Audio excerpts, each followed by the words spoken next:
because I work with movement, I do a lot of work with the body as the home. It's our first territory. It's the first thing that we know.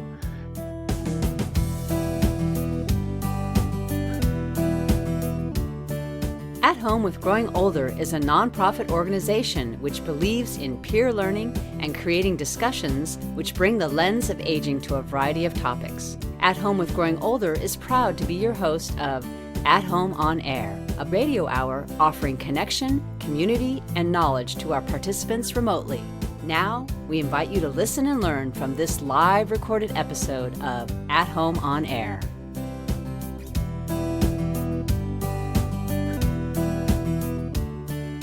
Welcome. Thank you for joining us. I am Susie Stadler, an architect by profession and the executive director of At Home with Growing Older. I'm also the producer of this program, At Home on Air. For us, the meaning of being at home is twofold. First, it refers to how we can live and thrive in our home environments. And second, how we can come to feel at home with growing older in our wider communities and within ourselves. Joe Goode is our guest in this episode. His lifelong work as choreographer, dancer, writer, and artistic director explores movement for and with people of different bodies and ages, pushing the boundaries of dance. Welcome, Joe. And thank you so much for your innovative and humanistic work. Thank you for having me. Joe, I was just mesmerized by your latest piece, As We Go, which you wrote and performed this summer with the Joe Goode Performance Company. You created magic. You and your dancers took inspiration from the inevitable fragility of mind and body in older age to transcend the fear of aging. After 5 minutes into the performance, I knew that we were coming from a similar place. Delight needs to be a through line in the arc of life. I couldn't agree more. And I think that this fear of aging and even fear of dying is just a breath away from fear of living. I mean, living is imperfect and complicated and fraught and troubling and difficult, and we can divert our attention into, I'm so afraid of getting old and fragile and incapable.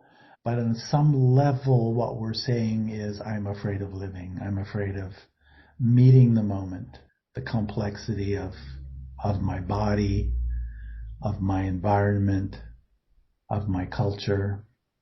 And when we bolster the courage to meet the moment of aging, we're actually meeting life. It can be a very renewing and restoring thing to take aging on. Yes, and this is a great start into this conversation about the body as home and exploring aging. Maybe I can also ask you to read a part of the script you wrote for this performance. I'm very fond of a voice that sounds like an inner voice, a voice that sounds like you talking to yourself. And so this is a voice that comes out of the darkness. Who are you holding in your heart and in your head? Is there an older person you are holding? Do you touch them on the hand sometimes? Do you ask yourself, when will I become the person who needs help? It goes by fast, doesn't it? I heard this on an interview with you on the radio, and I immediately rushed home and got a ticket for the performance. It also reinforces what you just said. It's a very moving and very tender statement, Joe. Where did this come from? How did this originate? I think most people have a misconception about artists that we create every new piece out of whole cloth, and it's like an idea that bursts out of nowhere and becomes something. But the fact of it is, we work from the material that's left over from the last thing that we did or something we did 10 years ago or 20 years ago. And ideas resurface. I lived through the AIDS epidemic in San Francisco and lost a lot of fellow artists, a lot of dear friends and lovers and loved ones, and made a lot of work about that because I couldn't understand the magnitude of it. I couldn't understand the experience of loss at such a young age. Making work about it was a way for me to kind of get closer to the concept of death and loss and diminishment of health. And I made a lot of works in that vein. Then I had to stop, mostly because I just wanted to see if I could do something else, if there was any other topic that I could possibly broach. And now I feel, as I'm older, I'm really wanting to come back to that topic. I'm really wanting to, again, think about how are we when we're meek, when we're fragile, when we're broken, when we're on our way out. How are we? How do we do that? How do we do that with grace and with joy and without so much fear? And of course, I don't have any of those answers, but I think they're really interesting questions, and they keep me leaning in with my artistic team. I'd like to name them Patricia West and Damara Ganley, who are my thought partners in a lot of work that we do at the company. And we decided it was time, post-COVID, it was time to lean back into that territory. I didn't want to make a piece about grief specifically. Been there, done that. I didn't want to make a piece about, oh, woe is me, because it's actually quite the opposite is what I'm trying to look for. And when I came up with the concept of, oh, this is about passage, this is about going somewhere as we go. Once we came up with the title, I kind of knew what we were working on, and that really helped me. It's sort of a gentle title. It allows so many ways to go. Yes, exactly. And this was, as you said, very collaboratively produced. Your dancers are all different ages and all different bodies. Can you talk a little bit about the process of coming up with the prompts in this collaborative production and what emerged, the topics or certain scenes from your dances? Again, arrived at very collaboratively. We kind of knew the general questions that we wanted to ask, like how do we stay buoyant? How do we uncover new layers of ourselves and not just concentrate on what's falling apart? How do we, peel the onion a little bit and see that there's still something new inside and something young, something awake? I have a dear friend who's a director of gerontology at Queen's Hospital in Hawaii. And he was a great partner. Interviewed him a couple of times as he started a hospice program there and cultural approaches to death and dying. Hawaii is a melting pot of mostly Asian cultures, but many different cultures. That led me in a certain direction where he really talked about tenderness and the ability to hold what is and not try to transform it, not fixing.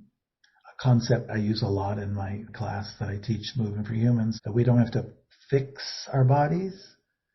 We just have to know them, familiarize ourselves, and befriend them.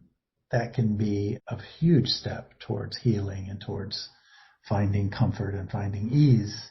You answered the questions perfectly, where the inspirations came and where the stories came from for As We Go. And I'm glad you bridged to how the imperfections of our bodies can inspire us or can even encourage us to find occasionally delight.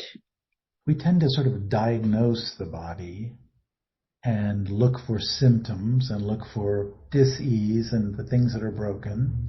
That's a very natural impulse, and I certainly do it. But I feel like the wiser, perhaps, approach, the more gentle approach, is to say, this is my complex organism, and it's full of dimensions and full of accidental things and full of spontaneity of expression.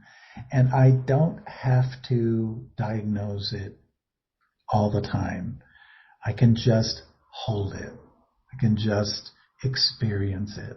And maybe in that more spacious kind of holding, I might find something that I didn't even know was there. Some joyous, buoyant thing as I just hold all of the complexity of my aches and pains, of my loss of memory, whatever it is that we're experiencing. There's more there. There's more there than just those things. And as we hold it, as we hold all of it, we start to be less afraid. And so I think that that's what I'm hoping for myself and for my friends, who many are my age, is let's find a way to be friendly to our bodies. Let's find a way to befriend them, not just when they're good boys and girls, but when they're bad children. We still want to hold them. We still want to parent them in a way. We still want to love them. I use the word befriend a lot, befriending the body. It hasn't taken aim at you. It's not aggressively trying to hurt you or make you miserable. It may feel that way sometimes, but that's really not what's happening. What's happening is change, and you have to sort of lie down in that change and find comfort in it in some way. Yes, and that takes courage. It does. I just think about the alternative.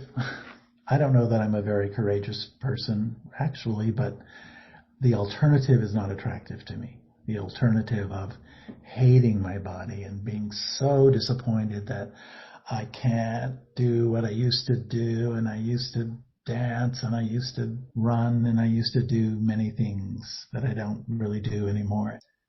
I could spend an awful lot of energy on that, and I would feel totally justified in doing so. But where does that take me? What does that give me back? Except aggravation and a sense of, anxiety about what's next. I encountered a neighbor the other day who's around my age, and she said that she had recently been in the hospital, but she kind of looked at me and said, at our age, it's not a question of what or if, it's just a question of when. And, we've kind of laughed about it. And that is one way of approaching old age, that, okay, we're just going to get sicker and sicker and more cranky and forgetful and all those things. While all of that may be true, if you focus on that, and if you believe that that's your destiny, is to just close down and get smaller and smaller and smaller until you disappear, then that is probably what's going to happen. I'm hoping that we can find another way. Maybe this would be a good time to also talk a little bit about a scene in the performance, actually the final scene in the performance. I call it the lollipop scene, where you are handed a lollipop. There is so much delight in this lollipop. You're playing an older person in the performance, and I'm wondering if you can talk a little bit about this spark. This is a scene that actually comes from my life. I know that this is going to make my sister cry, and I apologize in advance, but my mother, who passed away a year ago at 98, near the end of her life, in that last year sometime, I was visiting and got her into the car and got the wheelchair in the car, and we went to the drugstore. She needed some prescriptions or something, and so I thought I would just go in, but she insisted that she wanted to go, and so I got her in the wheelchair and went through all that, and we went into the drugstore, and she saw these lollipops on a stand, and she really wanted one. She was appalled at the price. She thought a lollipop should be 5 cents, and it was $2 or something, but she really wanted the lollipop. So we got it, and when we got back in the car, she was just in a rapture with this sweet, memory of her childhood, or just the actual sweetness of the food. And it went on and on and on, and she was just glowing with this moment. And I thought it was a very sweet thing, because she was having a lot of illness and problems at that time that that she could find this window into a lightness of spirit and just pleasure. She was in utter pleasure mode for quite a long time. I was searching for something at some point in the process that would be that simple that I could point to. And I thought, I'm going to just use this thing that happened in my actual experience. Yes, it was a very powerful and clear message. So thank you for talking about this. This was sort of a pleasure point for your mom on her outing. Older people are often excluded from public life. We, hide them away, or they feel shame being out and about because they're not as agile and not as maybe present and able as younger folks. I'm wondering how you think about your own older age in this regard. I'm susceptible to all the feelings that many older people have. I notice very much that when I'm in a large group of people and there's some kind of ambient sound or just the chatter of the room, I don't hear very well what's being said. And so I tend to get very quiet and kind of removed and kind of cut myself off from the conversation because I'm not sure I'm understanding what's being said.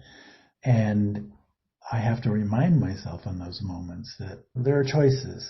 I can leave, I can find a quiet space outside, or I can try to find one person that I can sit and engage with, or I can just be happy in my own thoughts, in my own private territory of the body.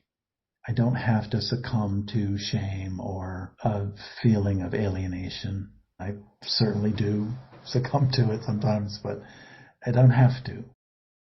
Because I work with movement, I do a lot of work with the body as the home. It's our first territory. It's the first thing that we know. The sweet images of babies kind of putting their toes in their mouths, which we lose that capacity as we get older. They're exploring the territory of their bodies and exploring sounds that they can make and their wails and their gurgles. And that opportunity to really embody this territory, really know it, and continue to discover it in all of its, wrinkles and misfires, in all of its incompleteness. It's always going to be incomplete. There's still so much to discover, and it can be such a balm. People who suffer rheumatoid arthritis or very painful chronic conditions have discovered through some kind of pain therapy or some kind of meditation that there is a way to be in the complexity of the moment with the pain and still discover that there's something else and there's another way to experience it. Not to make it go away, but to be with it. The body as home, it is the first home. It's a great image, really, to think about it this way. But then as we grow and grow and grow, we are exploring space with this body. As an architect, I'm always concerned with how can we enable people of different bodies and minds in the space which surrounds them, because it is this constant interaction between the body and space. And as we go, you lead people through different spaces in the performance venue at Yerba Buena. But I'm curious if you relate to space differently now, if you treat it also in your work differently. I used to think that my body was going to act upon space. Like I was going to enhance space with my movement. I was going to interact with the wall and with the chair. It was part of the performance of my action and was there for my taking. I think of it quite differently now. This class that I teach, Movement for Humans, it's mostly on the floor. So I have to clear out my living room, and I've rearranged my life so that whatever's in the center of the living room is very light, so it can be moved. So I can find that space on the floor and teach my class through Zoom. Generally, I don't necessarily feel like my body is acting upon space in the same way. I don't enter a room and think, oh, I could do this with the space, which I always used to think. Even if I never did it, I would imagine the great things I could hang from and balance on and slide through. And I don't really approach space in that way anymore. I look more for ease and pathways of simplicity that are not going to require, too many steps or too many points of navigation. I think that's a big difference. For me, it doesn't feel like a closing. It just feels like a new approach. I still can have, pleasure in interacting with space, but it's going to be a little more gradual. It's going to be on my terms. It's going to be not to show off in the space, but to just enjoy it. In terms of the body as home, if I can use the metaphor of you get up in the middle of the night to go to the bathroom, and you know kind of where the wall is that you need to touch for your balance, and you know where the light switch is. There's this wonderful kind of familiarity of home. Between my bed and the toilet, I kind of know the path. It's very familiar. I've lived here for many years. I like to think that we can navigate our bodies in the same way. Familiar territory, there's pleasure in it. The fact that I like to sit at the table and rest my elbows on it, something I've done since I was a child, feels right to me. I enjoy it. That configuration of the bones works for me for whatever reason. And I feel like we all have that. We all have pathways that are familiar to us. Yes, I might have a pain in my hip, but it's my pain. And the way that I navigate it, the way that I wiggle in my chair to adjust for it, or the way that I, arch my lower back to relieve the pressure, it's a pleasurable pathway. It's a familiar pathway, and I don't have to hate it.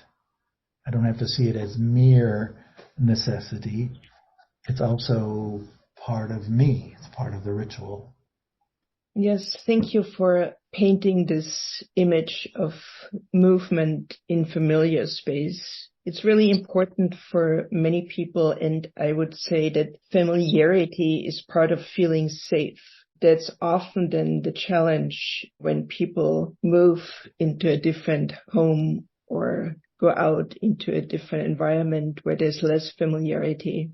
There's great sensual pleasure to be had. I have a very smooth dining room table, and if it's cluttered, then I can't run my hand along it as I walk past.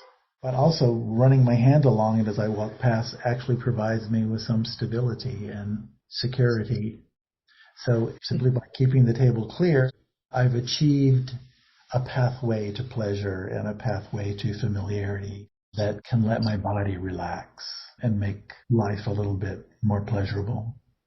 In a way, the table becomes part of your body, an extension of your body. Yeah. Can you say a little more about the movement for humans class you teach and how you approach it? Because I think this is a wonderful encouragement for many people to stay mobile. It's a very simple class. We start on our backs, and we just very, very gentle movements of the hips and the femurs kind of swaying a little bit. And really it's just accepting that you still have some mobility at whatever level, and that there is still pleasure to be found, and that by embracing it and understanding and accepting that it's imperfect, you're actually kind of opening up your heart to lots of experiences. It's not a dance class. We do a little like improvisation at the end where I say move your wrists and feel like you're in water.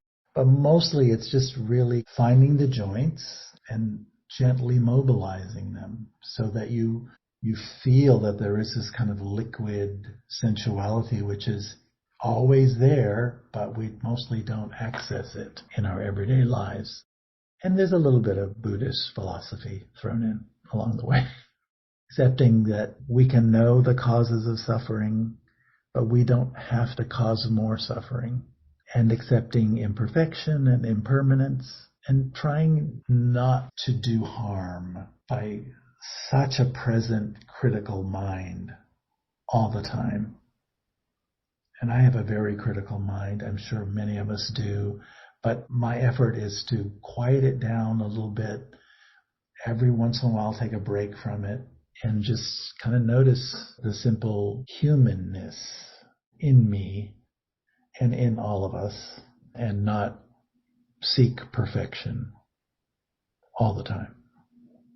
Yes, it must be not so easy for an accomplished artist.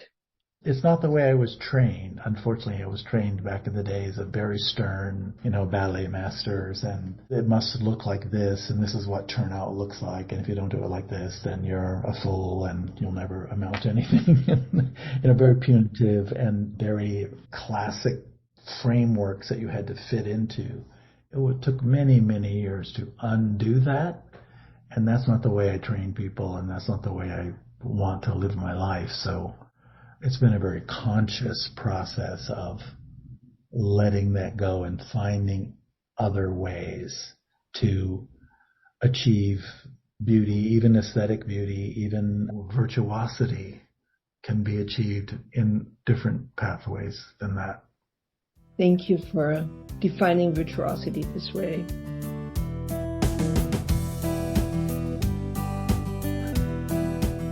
You are listening to At Home on Air. We are now switching to questions by participating audience members in this recorded live episode. If you want a chance to ask your question, visit us at athomewithgrowingolder.org and register for the next live episode.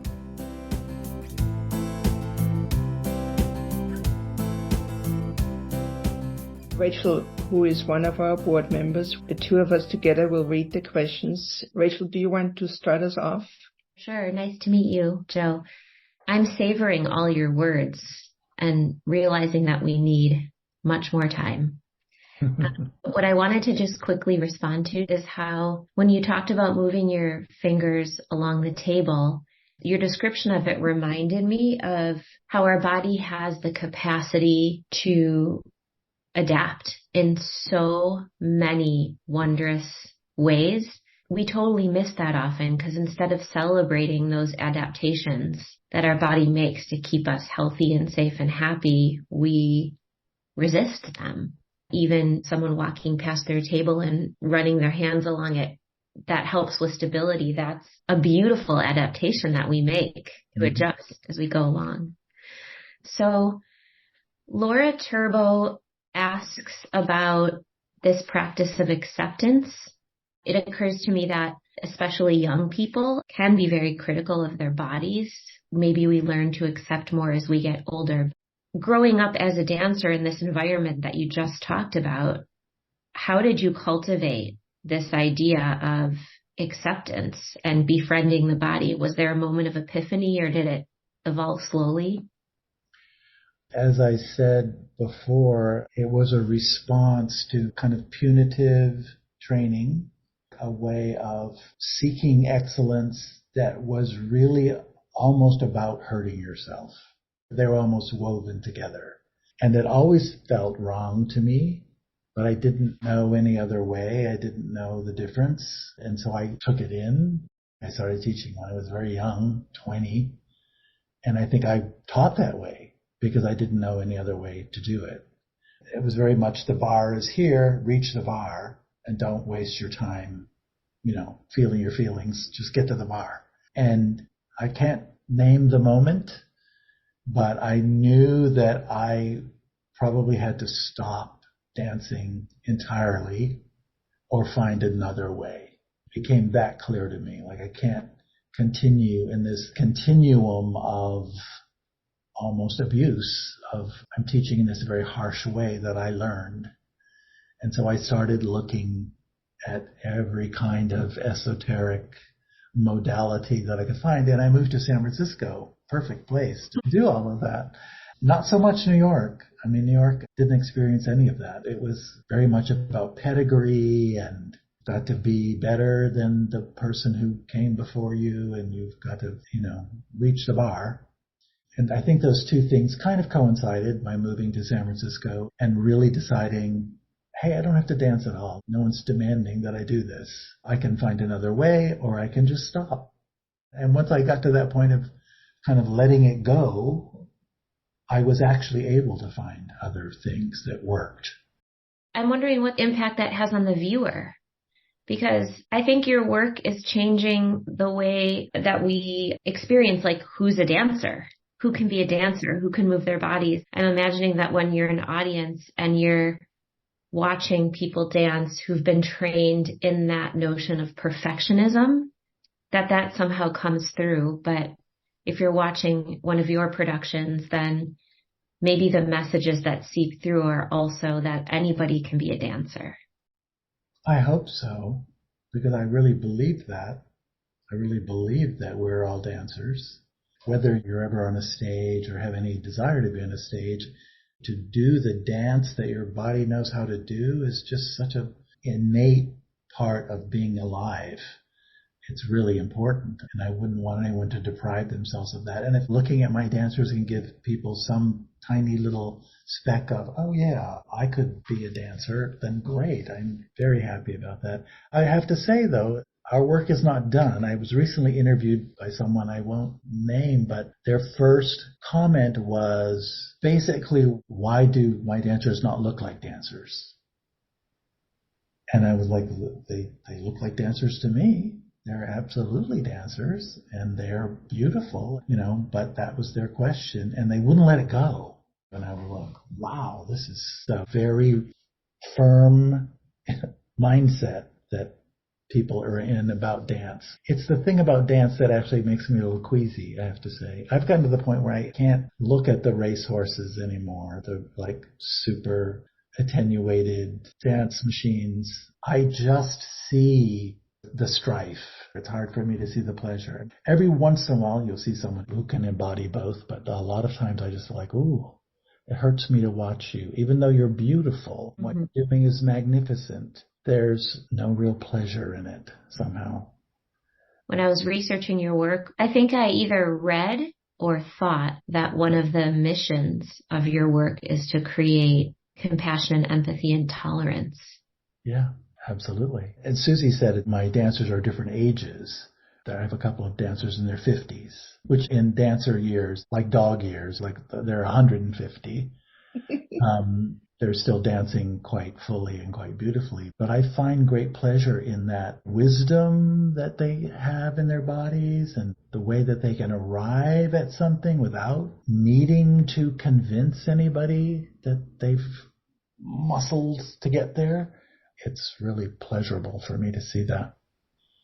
The question from Judith Sachs, I think it relates to what you just said before. Judith says, I know you, like me, work with the Parkinson's community. Do you feel that encouraging them to be and feel bigger and stronger makes you feel bigger and stronger? For me, at 76, I have actually not felt as good in my body in years. Bigger and stronger, they're not words that I use too much. I would say juicier and fuller and more liquid and more luscious. Those would be my words.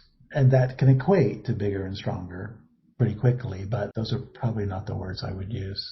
Yes, thank you. Another question, do you think dancers are less afraid of death?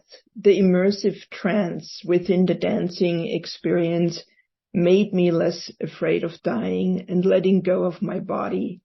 At 64, even the memory of full-out dancing is enough to quell my anxiety. I remember that I am the dance and not just the human dancer. I love all of that. That's beautiful. I wish I could say that dancers writ large were less afraid of death. I don't know that I can say that. I think we're a very heterogeneous kind of species. There are all kinds of dancers. Some of us are terribly neurotic and worried about everything, and some of us aren't. I do think that movement or dance can be used as a tool to allay some of that fear, for absolute sure. And the rapture that this person is talking about, the feeling of being lost in kinetic action is real. It's real. When we were kids, I mean, we all would spin in the front yard, you know. In Virginia, we used to do it when there was a hurricane coming. For some reason, the wind would be all agitated, and we'd go out in the front yard and just spin. Oh, maybe that's some idiosyncrasy of my particular family, but there was this feeling of, oh my God, I'm lost. I'm in a trance. I'm completely free in my body.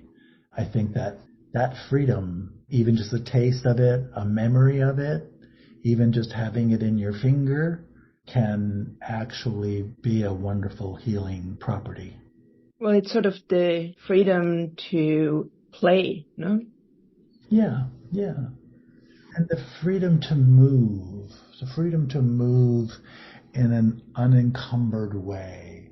Moving for humans, we do a lot with our eyes closed. It's like, I'm moving not for you, I'm moving for me. I'm moving for the experience of it, not to accomplish a way of looking or a way of impressing anyone. That is a very powerful, powerful tool.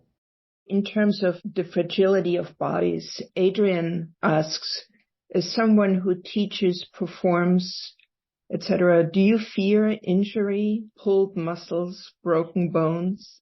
Yes, I've had all of those, and of course I fear them, but I have to say that the biggest injuries that I've had have been the most learning periods of time for me, of ways to come back into the body, ways to understand the body, ways to empathize with the body and give it some space to heal.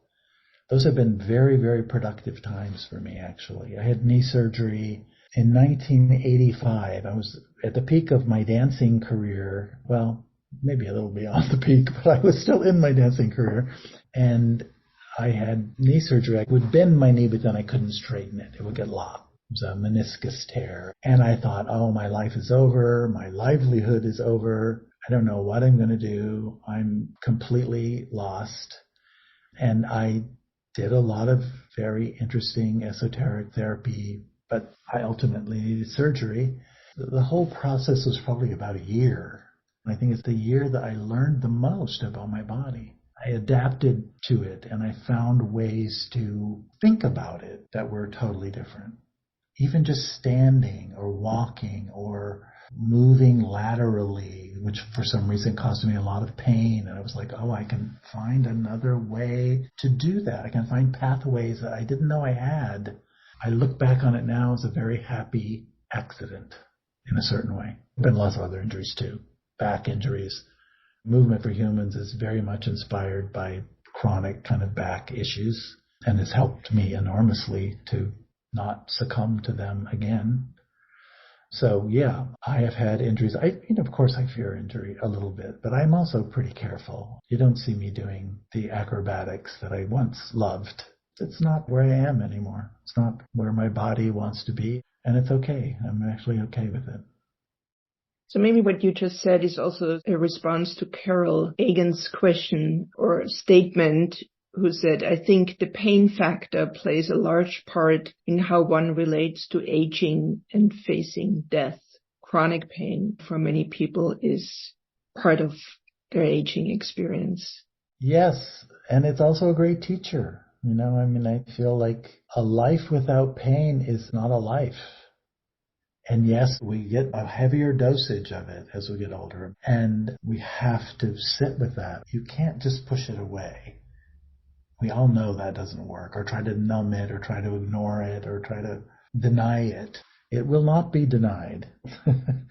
So what's the other option? And the other option is some form of acceptance.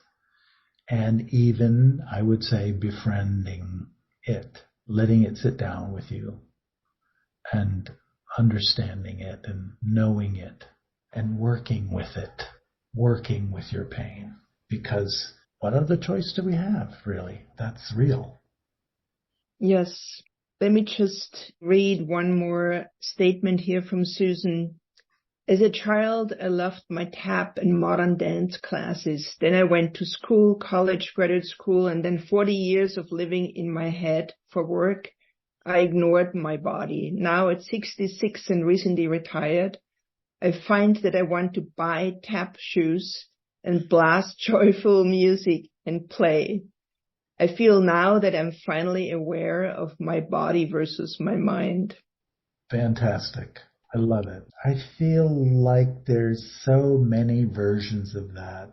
Belly dancing or hip hop. And it's not like you have to be a professional. You don't even have to take a tap class to enjoy the sound of your shoes on the floor. It's the pleasure in the body of knowing that movement and animation and breath and mobility gives me pleasure. It makes me happy. It brings the child back. If you can still access that, I say, ooh, yes, please. It's the lollipop. It is the lollipop. I agree. I have been thinking about this quite a bit. So, Joe, before we conclude this lovely conversation, is there anything you want to say as a last message to everybody? Maybe if you allow me, I'm just going to do a little somatic exercise. And somatic to me means when you ask the body and the mind to participate together in something. So I'm just going to ask you to place your right hand over your sternum, wherever you think that is, and then your left hand over your right hand. And if you can't access that because of some mobility issue, then do what you can wherever you can bring your hands together. And as you maybe feel the rise and fall of your breath, imagine that your sternum, that part of your body that you're touching, is coming up to meet your hands. That your hands are holding you, but you're also meeting your hands with your body. And that in that simple action, and I'm not really moving at all, I'm just kind of breathing into the palm of my hand, I'm awake, I'm alive. I can feel my lungs moving. I can feel my electricity that's coursing through my body. And there is simple pleasure in that.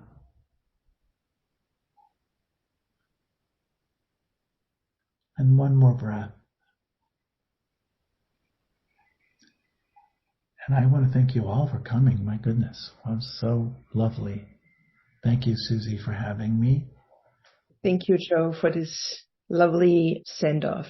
And thank you again for your work. And I'm looking forward to your next production. We will take a short break with our programming over the holidays, and we'll see you back in 2024. Please tell others about our work and share our podcast and programs. Thank you all. Thank you, Susie. Thank you, Joe. It was a real pleasure.